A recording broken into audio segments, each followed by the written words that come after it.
nuestra entrevista de esta hora tenemos en contacto a la doctora Mercedes Arce, directora de Programas y Proyectos de CHS Alternativo y coordinadora del proyecto Lucha contra la Trata de Personas en la Amazonía peruana. Doctora Arce, muchas gracias por este contacto con nuestra tierra. Muchas gracias a ustedes por la oportunidad. Traigo un saludo de CHS Alternativo y de nuestro director ejecutivo Ricardo Valdés Cabaza, atenta a la entrevista que nos han generado para el día de hoy. Sí, doctora, bien, el Perú es un país de origen, tránsito y destino, lamentablemente, de este flagelo a la sociedad que es la trata de personas. En estos últimos años, ¿los índices siguen subiendo, doctora? Efectivamente, los índices nos dicen de que es la otra pandemia que estamos sufriendo dentro del país, con este flagelo, ¿no?, que es la trata de personas, tráfico de migrantes, explotación sexual en niños, niñas, adolescentes, y estas cifras que nos conmueven también han provocado la organización del cuarto encuentro regional en Loreto, trabajando el análisis y la nueva gestión de la política regional contra la explotación humana. ¿Quiénes están participando en este encuentro, doctora? Bueno, este encuentro ha sido coorganizado con el gobierno regional de Loreto, con la municipalidad provincial de Maynas, ¿no?, y CHS Alternativo. Hemos convocado a todas las autoridades, los funcionarios, operadores de justicia, operadores de servicio y a la sociedad civil de Loreto, ¿no? Contando con la provincia de Loreto, los distritos de Nauta, la provincia de Maynas, con los distritos de Iquitos, San Juan, Punchana, Belén, que han estado participando, pero principalmente autoridades y representantes institucionales a nivel regional. Ahora, siempre, lamentablemente, para estos delitos se encuentran pues nuevas rutas, ¿no?, para la trata de personas. ¿Nos puede explicar, por favor, para que entiendan nuestros oyentes que nos escuchan también en otros puntos del país? Claro que sí, la explotación humana se va acentuando principalmente en la región Loreto, revisando nuevas rutas, revisando también nuevas modalidades de captación y revisando las nuevas intervenciones que se van dando, ¿no? Sabemos de que la parte de tecnologías, al menos en toda esta época del COVID, ha sido trascendente, pero no solamente para la comunicación fluida, la educación desde casa, sino también para que las redes criminales tengan que haber identificado, ¿no?, como nuevas formas de captación a través de las redes sociales. En Iquitos tenemos la problemática de identificación de las nuevas rutas que se han dado desde los embarcaderos, por cuanto sabemos que Iquitos es una isla fluvial donde solo existe un embarcadero formal, que es el de Napo. Pero los embarcaderos informales están proliferando y se han identificado, por ejemplo, a Masusa y a Puerto Henry, que están en Punchana, como una vía que están utilizando por cuanto no existe mucho patrullaje de control o las autoridades han sido replegadas hacia la atención del COVID-19. Otra zona identificada es el puerto de Nauta, por cuanto están utilizando, ¿no?, la vía de tránsito, la única vía que en realidad hay de Nauta a Iquitos. Los trasladan vía terrestre y luego son embarcados a tempranas horas de la mañana, ¿no? Y no existe mayor control. Entonces, la Marina en el puerto fluvial de Nauta tiene gran responsabilidad y labor que hacer. También se ha identificado el puerto de Requena, ¿no? Por cuanto no existen operativos, no hay control policial en la zona. Otra ruta es en el embarcadero de Masan, Indiana, los puertos en la zona fronteriza como la Triple Frontera, ¿no? Es donde también se ha ubicado los puertos de Amazonas, Tabatinga, Leticia. Es decir, la vía fluvial está siendo muy utilizada para el transporte, ¿no?, de estos casos de explotación humana, entre ellos el trabajo forzoso, la trata de personas, y también para el tema de explotación sexual en niños, niñas, adolescentes, por cuanto también sabemos que se están creando, se están abriendo puntos de minería ilegal en estas zonas, ¿no? Ahora, doctora, precisamente la Amazonía peruana es una de las zonas en donde se da mayor índice de estos casos de trata de personas comparadas con otras regiones del Perú. Efectivamente, las estadísticas nos dicen de que, por ejemplo, los centros de emergencia mujer han registrado 2.531 casos de violencia contra la mujer y los integrantes del grupo familiar, lo cual ha reflejado un incremento del 29% de casos, de denuncias frente al 2020.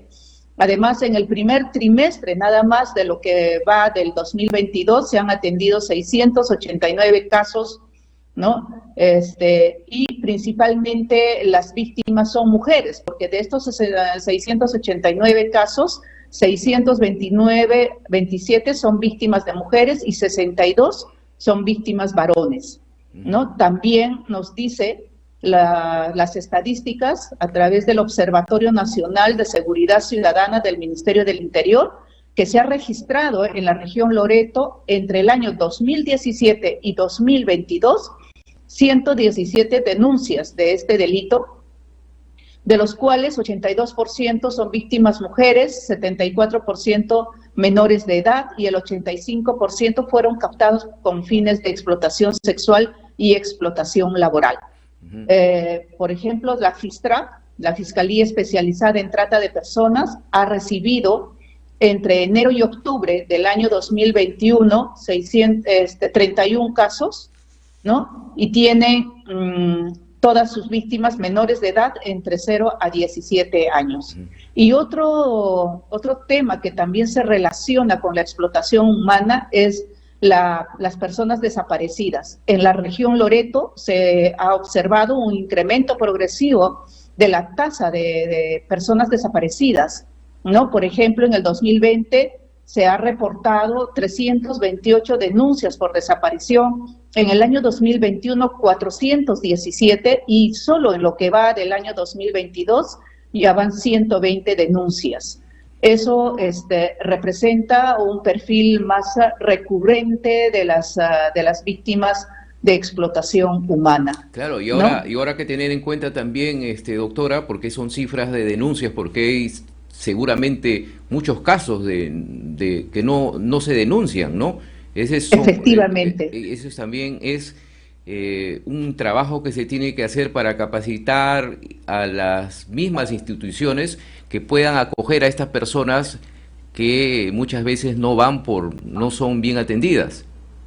Usted lo dice muy acertadamente y efectivamente hay un subregistro de denuncias que no se hace, ¿no? Porque puede haber muchas razones como la desconfianza en lo que pueda prosperar su denuncia, el desconocimiento de la ruta de la denuncia o simplemente por el tema de vergüenza o la falta de información sobre los beneficios de hacer una denuncia o el retardo en el acceso a la justicia también son razones por las cuales se dan estos casos que no se denuncian, ¿no?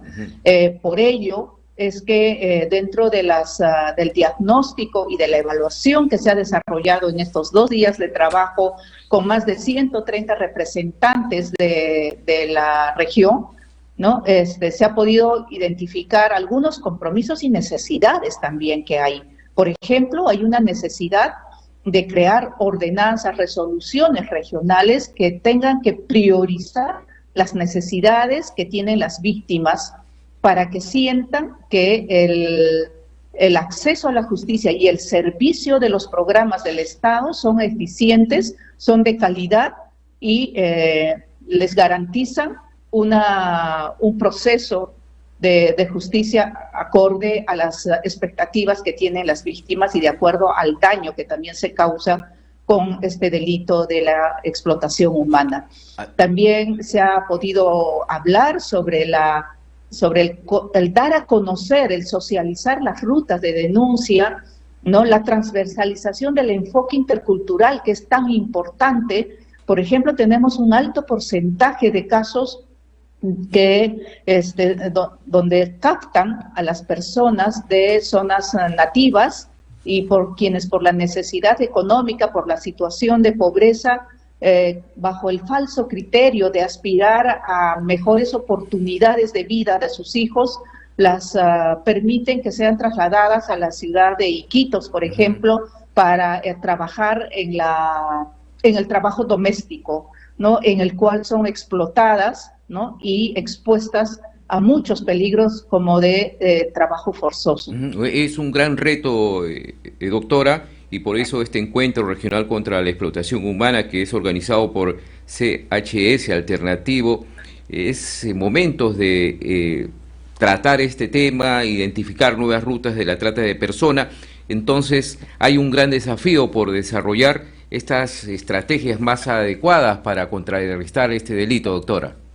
Efectivamente, no vamos a poder responder como Estado, no van a poder responder si no se tiene un adecuado diagnóstico, un manejo de la gestión de la información que permita tomar decisiones, que permita implementar estrategias adecuadas, más aún ahora que estamos con el reto de la implementación de la política nacional que recientemente ha sido emitida por el Estado y que determina 42 servicios que deben ser fortalecidos para una adecuada atención.